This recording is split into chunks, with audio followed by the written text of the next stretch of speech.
All right. A good night. Again, I get to see you, Paul, Melissa, and looks like Judd is joining. Welcome, Judd. All right. We find ourselves on Nun Amid Base. That is 50B.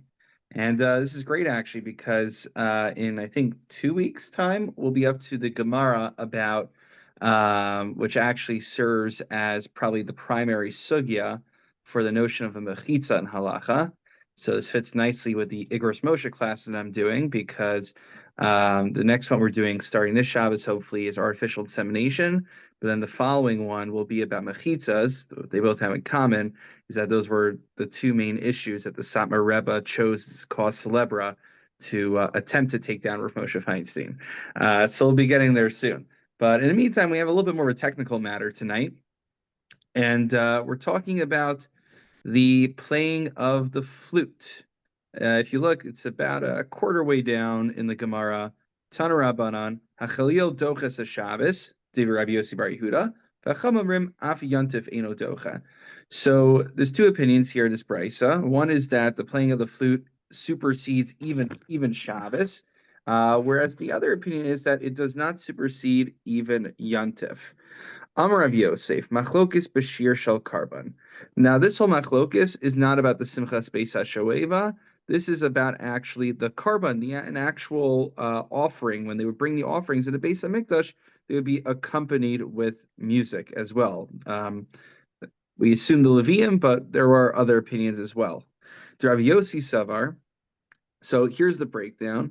Rav Yossi holds Iker Shir Bekli Vavodahi, that the primary way that they would do music, the primary mitzvah, is through an instrument, which means you're using clay avoda, you're using clay sharis essentially. It's an actual integral part of the avoda, not just something nice that got tagged on. Therefore, Vidoches Shabbos, it supersedes Shabbos on that basis because the same way the karban supersedes Shabbos, this is a part of the bringing of the offering. Rabbanan Savri, Iker Shir Bepev Alavavodahi, Veinodochas Shabbos. Whereas Rabbanan say that the musical accompaniment is just additional flair, but it's not necessarily an integral part of the avoda. And therefore, just because the avoda, the karban supersedes Shabbos, doesn't mean the playing of the music will necessarily supersede Shabbos. Aval shir shel sho'eva divrei hakol simcha yiserahi ve'ena doches Shabbos. But everyone agrees that the simchas beis sho'eva, it's nice, it's a great thing, but it's not actually a fundamental part of an offering in the Beis Hamikdash. The Nisa Chamayim is going to take place one way or the other. So therefore, everyone agrees it would not supersede Shabbos and Yantif, the playing of instruments there. Very good. Now, Amrav Yosef, Mina Amina La, Debaha Pligi. Now, where do I know that this, how do I know that this is what they're arguing about? Well, that they're arguing about whether clay avoda is considered a fundamental part of the offering. The Tanya, clay sharis shasan shal eitz, that clay sharis, that when you have items in the Beis Hamikdash that are part of their, what do you call it, utensils used. So let's say they were made of wood. Generally, they're made of metal. Would they be disqualified? So Rebbe says, indeed, being comprised of metal is part of its requirements. If you make it out of wood, it is disqualified. Rabbi Yossi Savar, Yossi Bar Yehuda Machshir, and Rabbi Yossi Bar Yehuda says it is kosher. Now, Ma'alav Pakamiflagi, what's the basis of their dispute, whether a wood clay sharis is kosher or not? Ma de Machshir Savar, Ikar Shir Bekliv Yafim Abuva de Moshe. That the one who's Machshir, it says that, you know how I know that you can use a wooden kli in the Beis Hamikdash? The same way we could use wooden instruments. And in order to make that argument, you have to hold that the wooden instruments were integral to the avoda. Otherwise, you don't have a good analogy to other utensils used for avoda. Uman de pasel, and the one who says it's pasel, savar ikar shir bepev v'lo yafim epuva de Moshe, that the primary shira was done bepeh, meaning that the instruments were not fundamental to the avoda, and therefore we cannot use the instruments as a basis for using wooden clay avoda, clay shares. And therefore, wooden clay sharis, we have no precedent, we have no model for its legitimacy, and would not be kosher. So maybe the basis of their dispute is fundamentally whether the musical accompaniment necessitated primarily the use of instruments. If so, then you have precedent for wooden clay sharis. And if you say the instruments were not integral to the avoda, then you do not have precedent for that. And then metal would essentially be the only option for clay sharis. However, the Gemara is going to give a long-winded rejection of this. Not necessarily. The dispute about whether clay shards can be made of wood or not might have nothing to do with whether you hold that instruments are integral to the avoda. There could be other reasons that they're disputing it. Lo, dekuli alma ikar shir b'kli. Maybe everyone holds that instruments are integral. But v'hacha b'dan an efshar mishi efshar kamiflagi. They're arguing whether you can learn an efshar from an efshar, a possibility from a non-possibility. Clay shar is a utensil to hold, let's say, wine. It could be made of wood. It could be made of metal. But instruments, some instruments, they have to be made of wood. That's how they function. You know, they're only going to work if you have hollowed out wood, as opposed to being made out of metal. So the question is, maybe the instruments were unique, that they necessitate being made out of wood. Who's to say that they can necessarily be a paradigm for other clay sharis? So that's the dispute. They're disputing whether you can learn something that could possibly be made out of wood from something that necessitated being made out of wood. Maybe instruments were the exception to the rule. And here's the long-winded one. Or maybe you could say another rejection. Maybe everyone holds that that instruments were not fundamental; they were not integral to the avoda. And also, we would not use the instruments as our main model because they need to be made out of wood. Maybe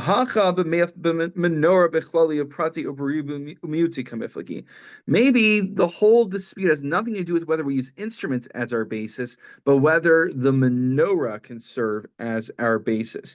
How so? So it's about how you do some technical hermeneutics. Rebbe darsh kali uprati. Rebbe uses the principle of klal uprat uklal, a general statement followed by an exclusive statement followed by a general statement. And Rabbi Yossi Bar Yehuda Darsh Ribuy Umute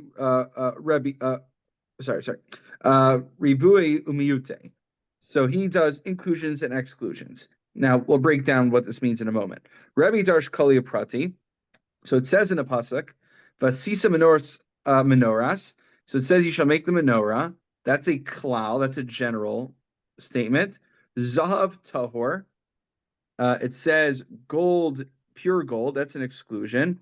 Prat, so that's a prat. And then it says in the pasuk that miksha te'aseh hamenorah, that you shall. So that's again chazer uklal. That's a general statement. So what we have is a klal uprat uklal. Iata dan elakain haprat, and the principle is when you have a klal followed by a prat, then a klal, you use the prat. The exclusive language is preferenced, is prioritized. Maha prat before shamateches, just as the exclusive language specifies metal. Afkol shamateches. So too, all clay sharis need to be made out of metal. Wood would not cut it. Whereas Rabbi Yossi Bar Yehuda Darish Ribui Miute. He says Vasisa Menoras Riba. That's an inclusion. Zav tahor miet, that's an exclusion. But then miksha te'aseh menorah chasav riba. Now those cancel out. Now we have another inclusion. So we have an inclusion and exclusion. Ribo miet for riba. Riba hakol. We include everything. So my Rabbi kol mili ma miet shalcheres. Basically, other than earthenware, any material is fair game, and so that we can learn from the menorah that other clay sharis can, in theory, be made out of other materials, aka wood. So the whole point of this is saying that who's to say that the machlokis here has to do with about whether clay sharis can be made out of wood has anything to do with whether you think that instruments that instruments are integral to the avoda. Maybe the machlokes has nothing to do with instruments. Maybe it has to do with whether we can use the drushos of the menorah to teach us that I can use other materials. So therefore, Amar Rav Papa gives an alternative suggestion. We'll begin with his suggestion tonight, and then God willing, next week we'll continue with the pushback on it. So he says as follows: maybe it's based on a different machlokis Tanaim, Kitanai, Titania. In the following brisa, it says, actually, it should be Tnan. It's a mission Erichin. Now I know I look familiar. Avde Kohanim Hayu. So the question is, who was doing who was playing the instruments in the Beis Hamikdash? So one opinion is it was the servants of the Kohanim. Divrei Rabbi Meir, Rabbi Yossi Omer, Mishpachas Beis Hapgar, Mishpachas Beis Sifra, Mamum Hayu, Shahim Masian Lekuna. It was from Yisraelim who married into Kohanim families, and Rabbi Chanina ben Atignos Omer Leviim Hayu. They were the Leviim. So my Lavak Miflagi, perhaps this is what they are arguing about. Demand Amar Avadim Hayu Kasavar Ikar Shir Bepen. So if you think that just mere servants could be playing the instruments, that would suggest if a servant could play it, that makes it sound like the musical accompaniment is not as ritually significant if you could just get a servant to do it. But but if you would say the Levium were the ones who had to perform it, only Levium, then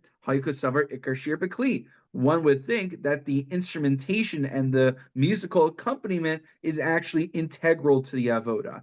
So maybe the machlokis about whether instruments are integral to the avoda could actually be tagged on to this machlokis tanaim about who was actually playing the instruments.